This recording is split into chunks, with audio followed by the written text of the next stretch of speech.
Greetings, I hope you're all having a wonderful week. Welcome back to my art studio here in Leitrim's Iron Mountains. If you're new here, my name is Harriet, and today I am sharing another short Drawloween illustration in my sketchbook.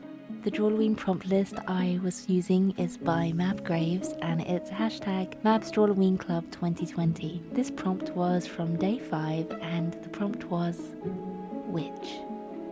This is the second time witch has appeared on Mab's prompt list, and about a year ago when I started my YouTube channel, I did a video on witches and I talk a little bit about the history of witches. So in the spirit of my last few videos, I wanted to find a story about Irish witches. One of the most famous perhaps is the one of biddyearly from County Clare, who was medicine lady and was born in 1798, and she was known to be heard talking to fairies during her early years, and she had this bottle that she could look into, and I suppose she was scrying into the bottle, but she knew how to treat people who came after looking into this with some strange black liquid in it, and she'd look into the bottle and then she'd know what herbs and medicines to give her guests who would come to her, because she was much cheaper than a doctor and her cure rate was pretty high.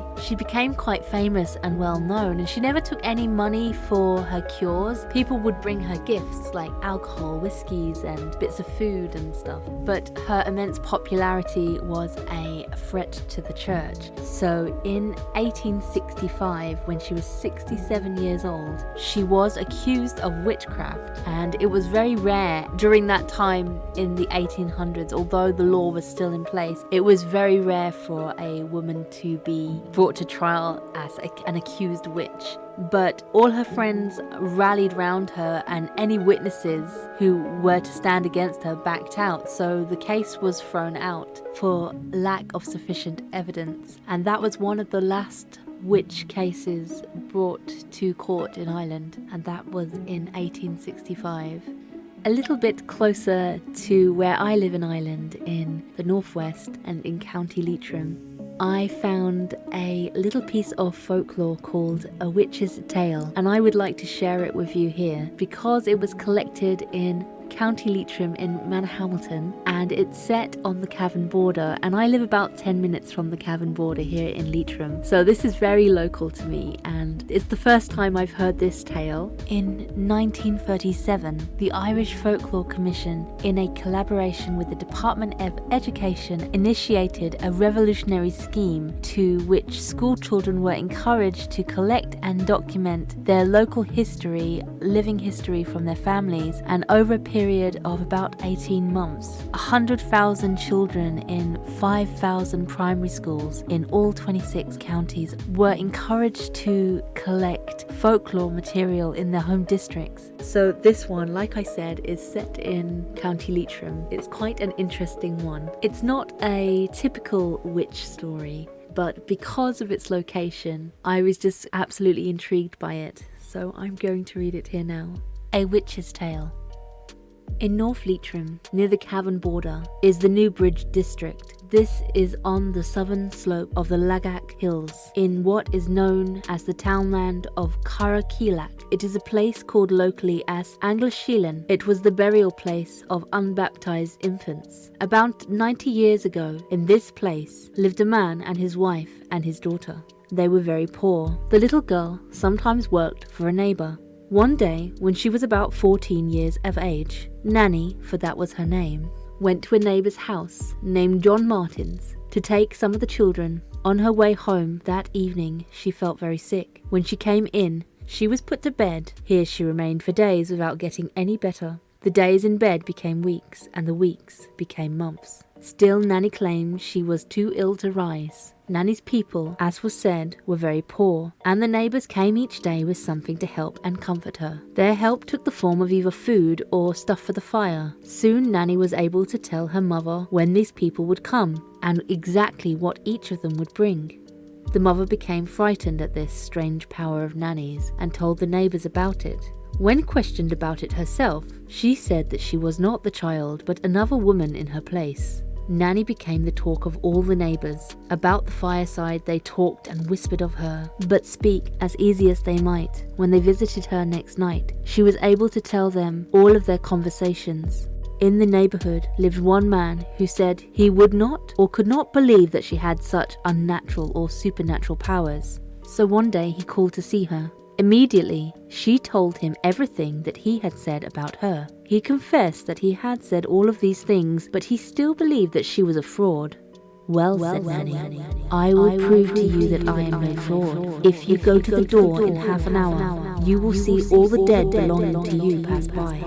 The man waited near the end of this half hour, and his courage failed him, and he refused to go to the door. Just at the end of the half an hour, a terrible gust of wind swept through the door.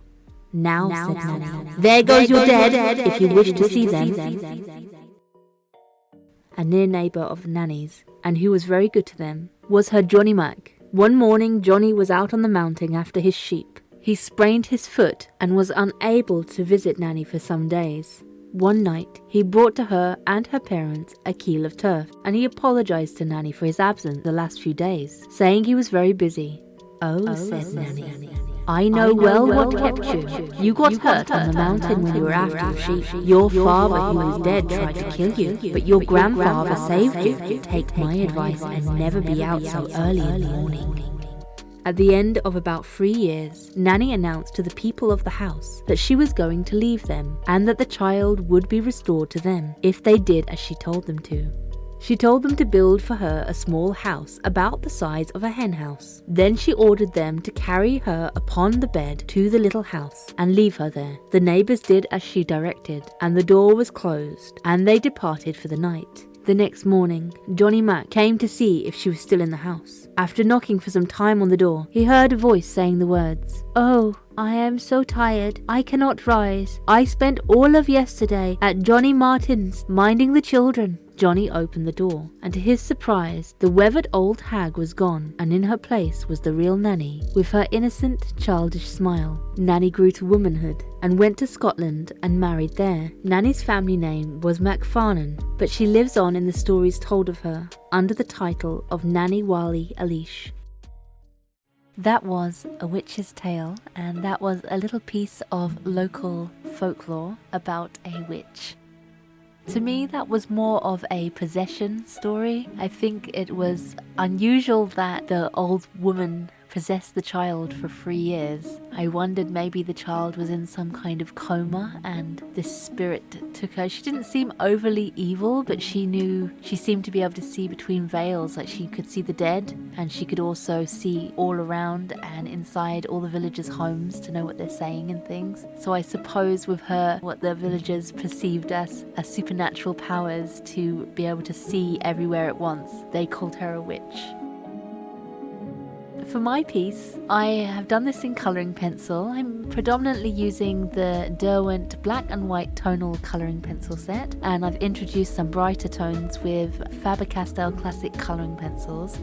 I'm working again in my Tone Tan sketchbook. I started this piece out just sketching it out very loosely with a white colouring pencil, and then I just started introducing and building up the line work with black, so it's 2 contrasting colours, and then I just started adding areas of tone. And my witch is stirring a big cauldron, and she has a kind of curtain-like hair that comes right around the whole piece and frames it. I really like doing these motif-like pieces because I was designing some hoodies and things, and I was thinking ahead, thinking what kind of motif-like images would look good on like stickers or clothes and things that I wanted to put the art onto. So by not giving the artwork any major background, I just have this motif to use. My witch has her hair whisked up around the broom, and I think that whatever spell she's doing, maybe she's enchanting the broom and her hair got caught up in the madness of the cauldron spell. I'm not sure. Whatever's going on, the cat in the foreground looks a little bit freaked out because all its hair is standing on end. She's got quite a nice expression. She seems like a friendly witch to me. She's just seems like someone who's really concentrating on whatever it is she's doing. So after I finished this piece, I took it into Photoshop by scanning the image and I adjusted the color on the cauldron and I added a transparent glow onto it, and I think this looks really effective. So we're coming to the end of my time lapse now, and I do hope you enjoyed it. If you've made it this far, thank you so much for watching.